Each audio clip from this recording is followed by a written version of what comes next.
여기 있는 국영수 초등 로드맵도 조금씩 변합니다. 최근에 변한 것 중에 하나가 예전에는 황소가 선호도가 압도적인 1위였는데 최근에는 수학은 이렇게 넘어가는 게 괜찮다고 생각을 하세요? 안녕하세요. 여러분들의 수학 실력과 공부 자존감을 높여주는 대치동 캐슬입니다. 오늘은 제 옆에 초등을 담당하시는 김선우 선생님 모셨습니다. 안녕하세요. 네, 안녕하세요. 김서른입니다. 네, 대치동 초등 국영수 로드맵 이 이미지에 대한 이야기를 해보려고 합니다. 핫했죠? 그 중에서 저희들은 수학이니까요. 수학 위주로 얘기를 해보려고 하는데 그러면 선생님이 실제로 초등 과정을 지도했을 때 이 사고력 수학이 효과가 있다고 생각하세요? 저는 분명히 있다고 생각을 해요.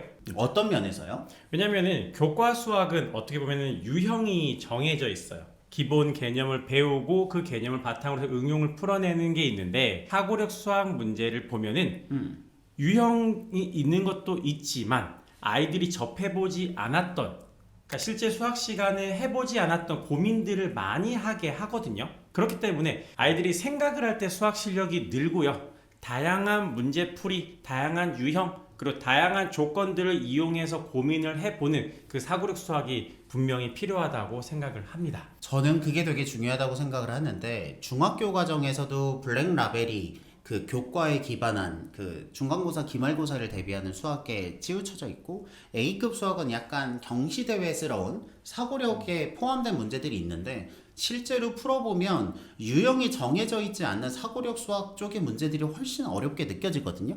왜냐면 어떻게 풀어야 될지 길이 잘 안 보이기 때문입니다. 그런 관점에서 초등과정에서의 사고력 수학이 그렇게 학생들에게 신선한 자극을 준다는 의미에서는 저는 사고력 수학도 의미가 있다고 생각을 합니다.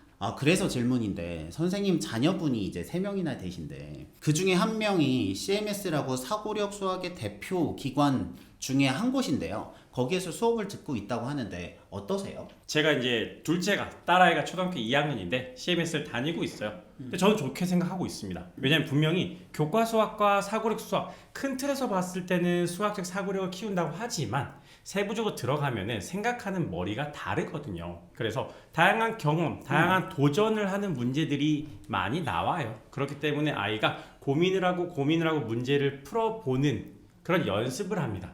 그리고 이제 문제가 안 풀릴 때 가끔씩 아빠 도와주세요라고 갖고 오거든요. 그러면 저도 가끔 한참 고민을 하고 풀어야 되는 문제들도 있어요. 왜냐면 저도 수학 문제를 많이 풀어봤지만 내가 평상시 접해보지 않았던 유형들도 분명히 나오거든요. 그 과정에서 수학적 사고력이 성장을 하는 거죠. 일주일에 거기는 수업 시간이 일주일에 몇 시간 정도예요? 이게 반마다 다른데 저희 딸은 일주일에 한 번 주말에 가고 3시간 정도 하고 있어요.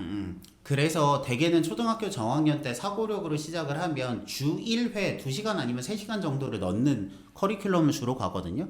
교과로 가면 일주일에 2번 아니면 3번 뭐 1시간 반이나 2시간 정도를 하고요. 그런 관점에서 사고력 수학은 그 학생의 그 공부 타임에서 차지하는 비율이 높지 않기 때문에 특강을 배운다는 느낌으로 가볍게 배워보시면 좋을 것 같기는 해요. 그럼 저는 궁금한 게 그럼 그 CMS 사고력 수학을 배움에 있어서 좋은 점은 알겠어요. 근데 어떤 부분이 혹시 아쉬우셨나요? 아쉽다고 하면은 어떻게 보면 부모의 도움이 많이 들어가요. 부모의 노력도 많이 들어가요. 어떤 식으로는? 왜냐면 이게 정해진 답지가 또 있는 게 아니라서 아이와 부모가 함께 풀어가야 돼요. 네. 이게 아이 숙제 같지만 네, 맞아요. 부모 숙제가 됩니다. 해답지도 없어요. 해답지가 없어요. 네, 해답지가 없고 어쨌든 문제를 고민하고 풀어가야 선생님이 설명을 해주시더라고요. 그렇기 때문에 풀어나가야 돼요. 그래서 엄마의 문제풀이가 되고 또 아빠의 문제풀이가 되는 경우가 있어요. 그럼 전 또 궁금한 게 수학을 못하는 부모님들이 접근했을 때 이거는 안 되는 각인가? 라는 게 궁금합니다. 일단 쉽지 않다. 하지만 불가능은 아니다. 왜냐하면 잘 푸는 사람이 잘 가르치는 사람이 아니고요. 네. 또 잘 가르치는 사람이 잘 푸는 사람이 아닐 수도 있거든요. 그렇죠. 선생님이나 부모님의 역할은 아이가 생각할 수 있게끔 인도해주는 수준이면 된다고 봐요. 우리 동화에도 그거 있잖아요. 숲속길을 갈 때 하나씩 돌멩이 놓고 빵 놓고 있었잖아요. 그것처럼 아이가 앞으로 나아갈 수 있게끔 한 단계 이끌어준 질문만 던져주면 되거든요. 예를 들어 문제가 뭐야? 여기서 구하려는 게 뭐지? 조건이 뭐지? 아이가 생각할 수 있게끔 하나씩 던져주는 역할. 학원에서도 요구하는 게 답을 정확하게 구해오세요가 아니에요. 문제를 보고 고민을 하고 그 흔적이 있게끔만 해오세요기 때문에 어머니 아버지께 수학을 뭐 잘 못하시고 관심이 없다, 사고력 수학 못 풀겠다, 그렇더라도 두려움을 느끼고 도전을 못할 정도는 아니다. 그래도 어른이잖아요. 그럼 아이보다는 문해력 부분에서는 낫거든요. 그럼 문제를 읽고서 아이가 이해를 못하고 있다? 그러면 좀 더 쉬운 말로 표현을 해주고 이해할 수 있게끔 도와주기만 해도 된다. 그러니까 처음에 말씀드렸다시피 어렵긴 하다, 하지만 불가능은 아니다. 그리고 한 가지 더 장점을 드리자면 나의 뇌가 깨어나는 느낌이에요. 잠자고 있던 뇌를 깨워주는 느낌? 그래서 조금 더 똑똑해지는 느낌이 들긴 해요. 그래서 사고력 수학 어른이 나도 이렇게 느끼는데 우리 아이들의 말랑말랑한 뇌, 그 가소성이라고 하잖아요. 깨워주기에 필요하다. 우리 대치동 캐슬에서 사고력 수학은 하지 않거든요. 그렇지만 강추드리고 싶습니다. 특히 초등학교 3학년까지는 저는 꼭 해야 된다고 생각을 해요. 우리 자녀가 이미 초4예요. 지나갔어요. 근데 사고력을 안 했어. 그럼 우리 아이 망한 건가요? 제 아들이 5학년이거든요. 자녀가 사고력 수학 안 했어요. 응. 왜냐면 저희 아들은 이제 운동선수, 축구선수를 했었기 때문에 네. 사고력까지 할 시간은 없었습니다. 네. 독서랑 교과만 하고 영어 기본만 하기도 벅찼어요. 뭐 다른 친구들도 그 비슷한 조건 친구도 있겠죠. 여러 사유에서 사고력 수학을 못했어. 그러면 돌아가서 해야 되느냐? 저는 선택과 집중하라고 말씀드리고 싶어요.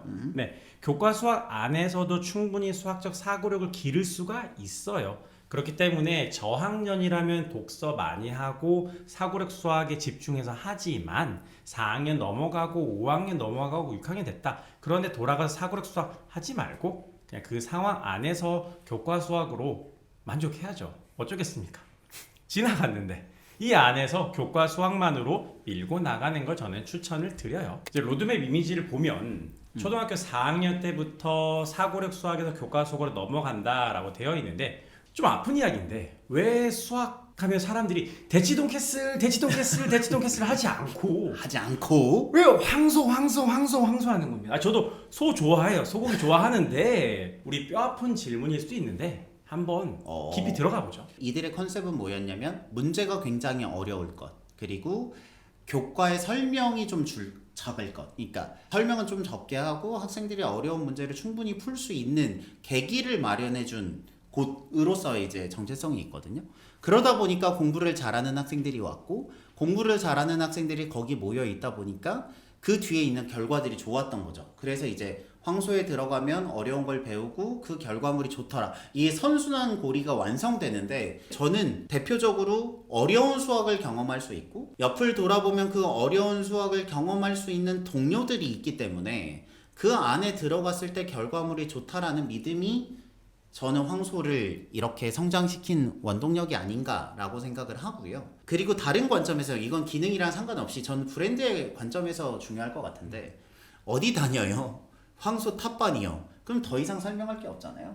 그래서 황소 탑반을 갔다가 중등에 이제 되게 유명한 학원을 갔다가 뭐 특목고를 갔다가 뭐 스카이를 가는 엘리트 코스의 첫 번째 단계라고 인식이 되어 가는 경우들이 있기 때문에, 그것은 원래 있는 기능적인 의미와 함께 브랜드적인 의미가 두 개 섞여서 황소를 선호한다고 생각합니다. 우리 아이 대치동 캐슬 다녀요. 이날이 될 때까지 열심히 하시죠. 열심히 하겠습니다. 저 이게 궁금해요. 황소 다니는 친구들이 모두 다 거기에 완벽하게 적응을 하고 잘하는 건 아니잖아요. 그리고 모든 부모님이 황소 갔더니 너무 좋아라고 만족하시는 건 아닐 수도 있거든요. 황소 다니다가 대치동 캐슬로 온 학생들은 없나요? 저희는 황소를 다니다가 온 경우들도 있고요. 병행을 하는 경우들도 있는데, 이제 다니다가 오는 경우에는 황소가 가지고 있는 딜레마가 있기 때문이에요. 원래 황소라는 그 학원의 교육 목표는 저는 최상위권이라고 생각합니다. 그 최상위권이 우리가 생각하는 것보다 더 최상위권. 근데 이제 대중화를 해야 되니까 최상위권 외에 그냥 상위권, 중위권, 이 반들이 많아졌거든요. 근데 시스템은 다 비슷하니까 그게 적합하지 않는 친구들이 저는 발생한다고 봐요. 근데 그렇다고 해서 그 학생이 이상한 건 아니고 그냥 잘 안 맞는 거죠. 그래서 일반 교과를 오거나 저희처럼 차근히 개념하고 문제풀이하고 습관을 쌓아서 올라가는 이런 교과들로 오는 경우들도 꽤 있고요. 그와 반면에 병행을 하는 친구들도 있거든요. 병행을 하는 친구들은 크게 두 가지 케이스가 있는데, 첫 번째로는 그 황소가 한꺼번에 1학기와 2학기를 같이 나가요. 그러니까 어느 정도 미리 배우지 않으면 거기 안에서 중등과정 기준으로 적응하기가 쉽지 않기 때문에 미리 개념과 그 문제풀이를 배우려고 해서 저희를 병행하는 경우들이 있고요.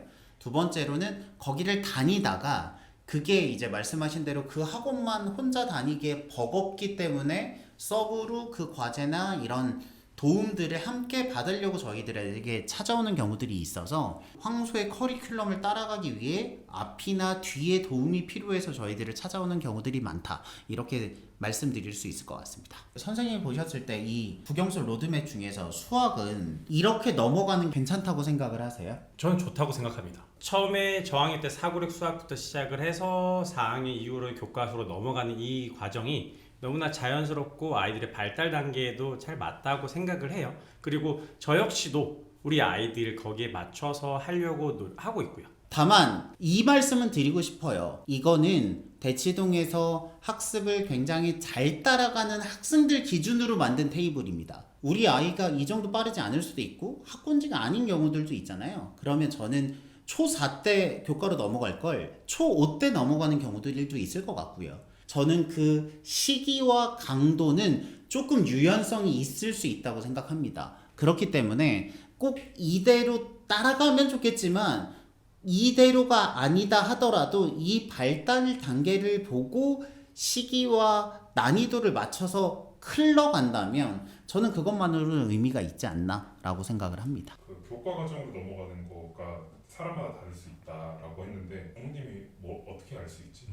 부모님이 되면 자연스럽게 아는 것 같아요. 왜냐면 초등학교 저학년 때부터 우리 아이에게 공부를 안 시키고 싶은 게 아니잖아요.